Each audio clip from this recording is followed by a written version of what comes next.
that he's going to be able to prove that most human beings are unworthy of the status that Allah has given to us, indicating that he will come from before, from behind, from the right and from the left, making it an almost impossible situation for us to have either forward or even backward or side to side movement or mobility. Actually, when you look at the diagram, it's a cross that Satan indicates he's going to put the human being in a cross. From before, from behind, from the right, from the left, that's the diagram of a cross. He's going to double cross human life. And Allah in the Quran indicates that, go ahead, gives the shaitan, the Satan, the devil, if you will, gives him respite until the day the dead are raised. And Satan indicates, you will find amongst the vast majority of them, they will not be grateful for your mercies. And even the shaitan or Satan recognizes, as per Quranic revelation, that he will be able to get everyone except the mukhlasin. Very essential. Everyone except the mukhlasin. So we say here, in the dua that we have, the dhikr, La ilaha illallah mukhlasin Allahu dinu wallahu kariha al-kafirun. It is for Allah. It is for Allah that we exclusively and sincerely are devoted. So here, this reading from the Quran, it communicates the same idea. قُلْ لِلَّهُ أَعْبُدُ مُخْلَصَ اللَّهُ دِينِي. Say, it is Allah that I serve with my sincere and exclusive devotion to Him. Serve whatever you will besides Him. فَعْبُدُوا مَا شِئْتُم مِّن دُونِهِ قُلْ لِلَّذِينَ خَاسِرِينَ الَّذِينَ خَسِرُوا أَنفُسَهُمْ وَأَهْلِيهِمْ يَوْمَ الْقِيَامَةِ. Say, verily, those indeed are lost who lose their own souls and the souls of their family on the day of standing, Yawm al-Qiyamah, on the day of standing, or the day of resurrection, they say. أَلَا ذَلِكَ هُوَ الْخُسْرَانُ الْمُبِينُ. Verily, that is indeed a clear and obvious loss. To be sure, honorable Muslims, as somewhat of a follow-up to last week's Jumu'ah Khutbah, during a time or a season when many of us may be experiencing financial losses with respect to our investments.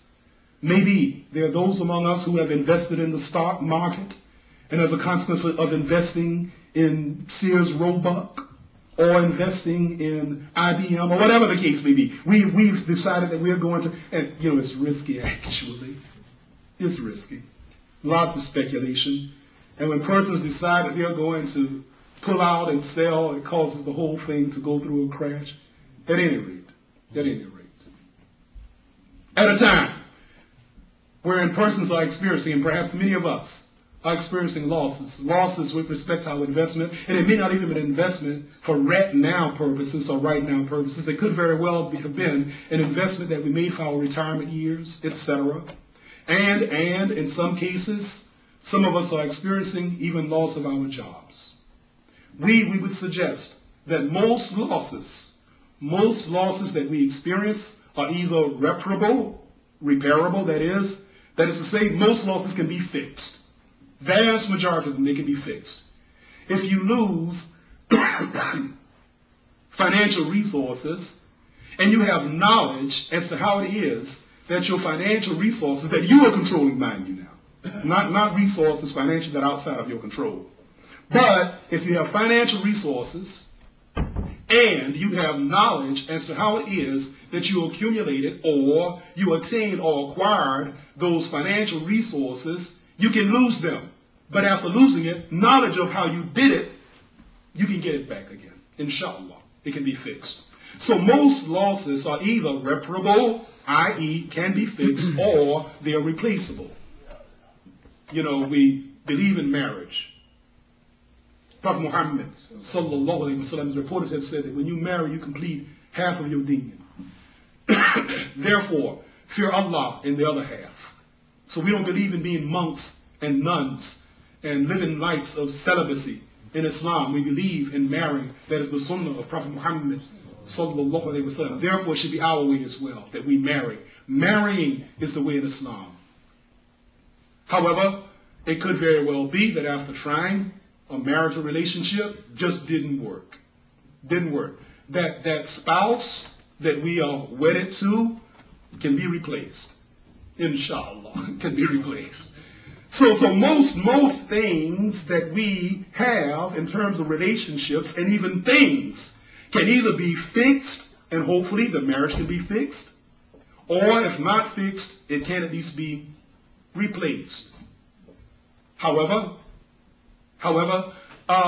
if when we lose our relationship with Allah, that is a loss that is neither reparable, you can't repair it, nor can it be replaced. There's no repairing and no replacing when we when we consciously sever our ties with the God. Even as the adage or the cliche goes in this society, quote, of what profit is it to a man if he should gain the entire world and lose his own soul in the process? This is what Allah says in the Quran, very same, very similar.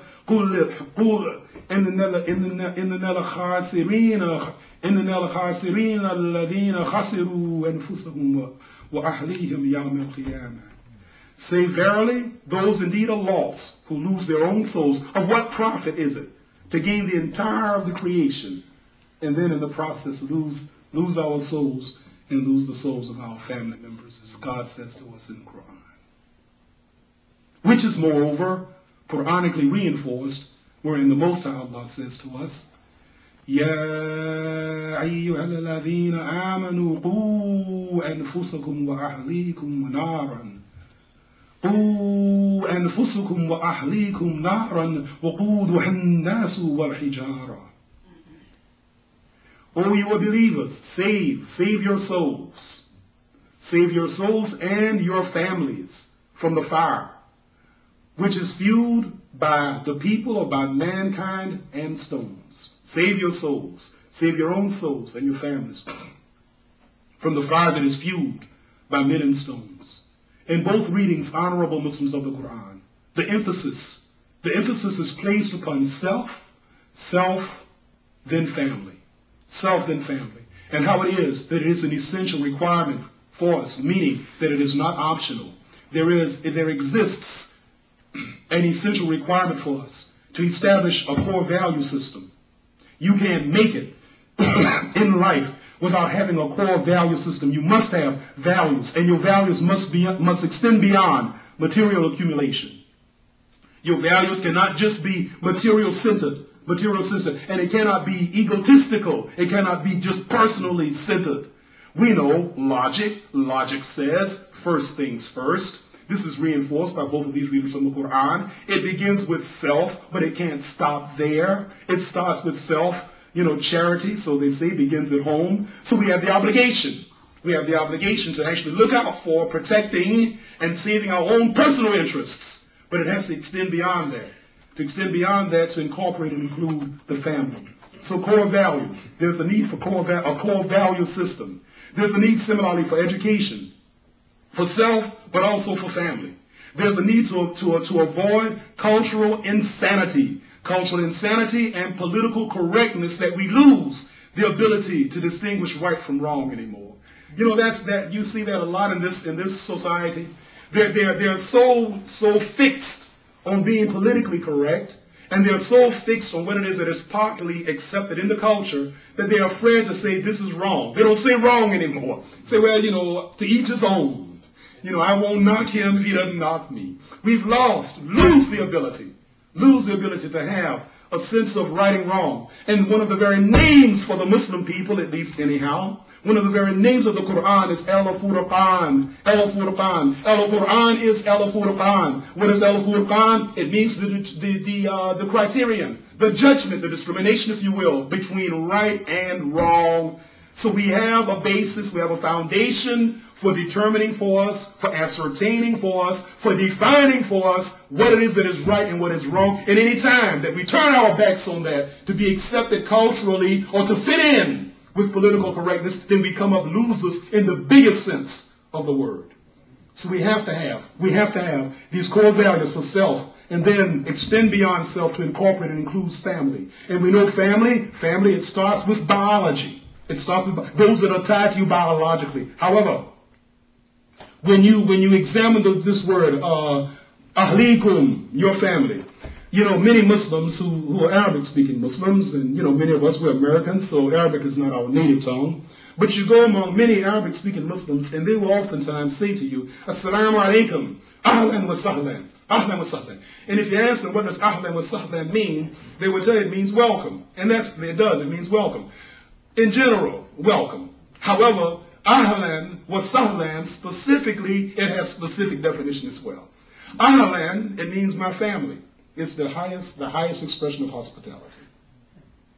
Trust me, it is. Ask our Arab brothers when we conclude this afternoon. It is the highest expression of hospitality. Ahlan wa sahlan. It means you have access to the resources of my family. Wa sahlan, and you have access to my pasture. Meaning that whatever it is that I have in terms of my wealth and my food accommodations and the service of my family, you as my guest, you have access to this. Assalamu alaikum, ahlan wa sahlan. So this ahlan, or this ahlikum, it means family, biology, but it extends to incorporate and include people belonging to a community or persons belonging to a locality. Hence, in the ultimate analysis or in the final analysis, Muslims must be concerned about the plight of humanity at large. Our concern can't stay here, and it can't stay just with our biology. You try to save just your biological family, and you're going to lose. Believe me, the forces are just too big and too overwhelming. With us seeking to save our individual families and not really seeking to be concerned about humanity at large, you will find some of the same ills, some of the same deviations, the deviant behavior, some of the same sicknesses and diseases that are outside of our family. And we're saying, well, we can take care of our own. Think that if you want to. In time, we'll find us losing our children to the vices of this insane culture that doesn't care anything about anyone, least it is those who actually represent the elitists and those who are making profit off of our failures in the world and in the society. So let us keep the Muslim concern and the Muslim sensitivities, and let us always be concerned about self, family, but family being inclusive of the entire human race at large. And let us ask Allah to help us in our noble causes, our noble efforts, in His cause. Ameen.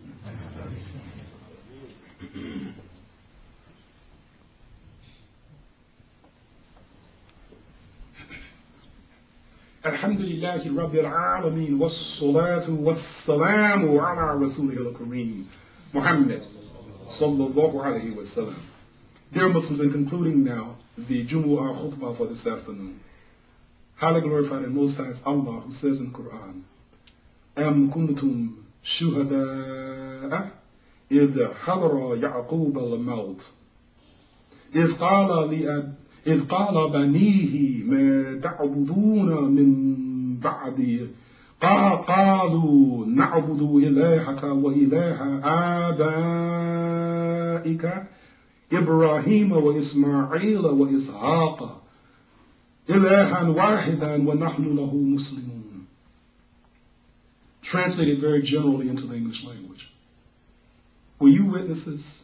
أم كنتم شهداء? Were you witnesses when death is hadra Ya'qub al-maut? When Abraham was faced with death? Did you witness that?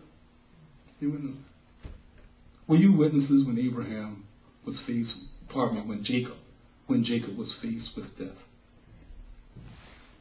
Behold, he said to his son, إِذْ قَالَ لِبَنِيهِ مَا تَعْبُدُونَ مِن بَعْدِي. He said to his sons, what are you going to worship after I'm dead? You know, that's how dad, I don't know where we are right now, God knows. But that's how dad should be concerned about the situation of his offspring. Boy, I'm leaving. Ain't got too much time. The clock is literally ticking against us. It's about 1:31 now. 2:31, pardon me. So, son, you know, the time is against dad. Upon this earth, maybe not very many days left. So what I'm concerned about is, what are you going to worship? What are you going to worship when I'm gone? What will you worship after me? They said, we will worship your God and the God of your fathers, of Abraham, Ismail, and Ishaq, Isaac, the one true God, and to him we bow in Islam. And وَنَحْنُ لَهُ مُسْلِمُونَ, and to him we are Muslims. We are Muslims. Dear Muslims, in concluding the Jumu'ah Khutbah for this afternoon, please be aware, our struggles, our sensitivities, our concerns are comparable. They're the same. We ourselves are struggling with our children, but we have not given up, and pardon me, please, and we cannot give up. If you give up, they win. They win. You can't let them win. There was some conversation that was provided to me not long ago about even changing the name of our masjid because of the fact that this Masjid Jihad, and you know how it is that persons misperceive that. And I said, if we change the name, we are non-for-profit. We are 501c3 non-profit corporation registered with the Secretary of the State of Georgia, having had the name Masjid Jihad since 1986. We've had this name for over 23 years now. So why should we, pardon me, abandon a noble Islamic principle and concept because some foolish people are taking that term and redefining it for their purposes and saying that jihad means holy war against infidels? I said, if we give it up, they win. We're not going to let them win. It's a fight to the last. وَجَاهِدُوا بِأَمْوَالِكُمْ وَأَنفُسِكُمْ فِي سَبِيلِ اللَّهِ ذَلِكُمْ خَيْرٌ لَكُمْ إِن كُنتُمْ تَعْلَمُونَ. Struggle with your wealth and your persons in the path of God. ذَلِكُمْ خَيْرٌ لَكُمْ إِن كُنتُمْ تَعْلَمُونَ. That is the best for you if you only know. So we can't give up. Hence, while we want our children to experience an academic and educational inheritance, most essential for them to compete in the global situation in which we now exist. So we know that education is an essential requirement, and we want for our children, our sons and our daughters, that they will have academic and an educational inheritance. Similarly, we want that our children will have a business. We want them to have more than just a job. But there are many BAs, MAs, PhDs, but they don't have JOBs. So we want our children to have business inheritance, or minimally, at least, if they're going to have to work, at least excellent jobs, and excellent job prospects as a consequence of their academic and educational achievements and accomplishments, etc. However, the greatest inheritance for our children is deen. That is the greatest inheritance. I.e., what are they going to worship when you and I are no longer around? What you going to worship, boy? When you look at our community, there are not a lot of young people who are here. That should disturb every one of us who's an adult. I don't know where you are. I don't know where you are as a Muslim. That should be very, very disturbing to you. You should be concerned about the fact that you don't see very many youths, notwithstanding a couple. You see a youth staring me right in my mouth right now. So pardon me for overlooking you. But it's a few. For the most part, we don't have a lot of children. You look in the audience, you don't see my son. You think I'm proud of that?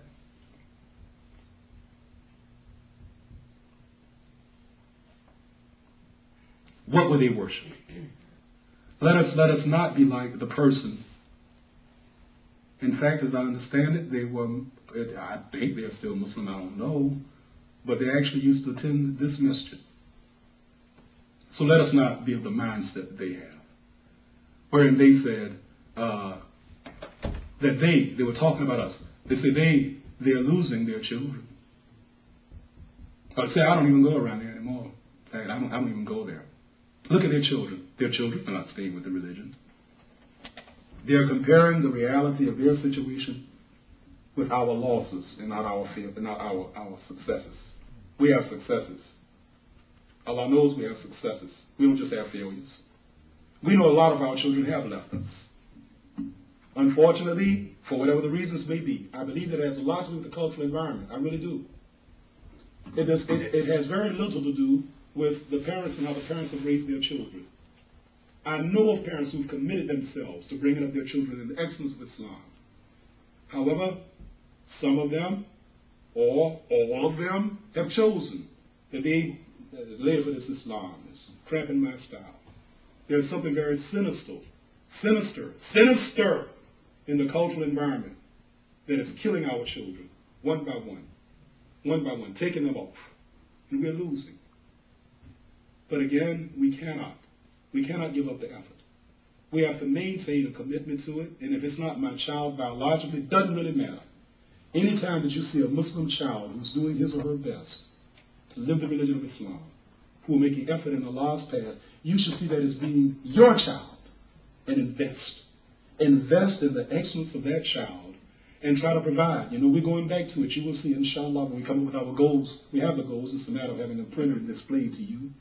But we're going to invest in our children's education. The bright minds among us, we're going to award, we did it in the past, we're going back to it. We're going to award scholarships to these children and then give them scholarships with the idea, we're helping you now. When you get your degree, you owe us. You owe Muslims something. If you don't give it to us, it's okay. But you owe Muslims. So wherever you go in the world where there are Muslims, feel a sense, number one, of attachment to them, and feel an obligation to give back to that was responsible for making you where you are today. Let us invest in this honorable Muslims and ask Allah to bless us with success in His causes. Ameen.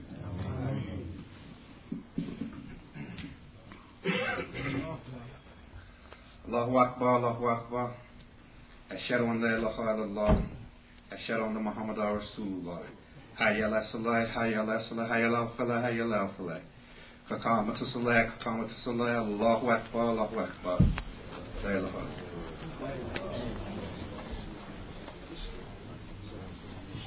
Brothers and sisters, let us stand shoulder to shoulder with no space or no gap.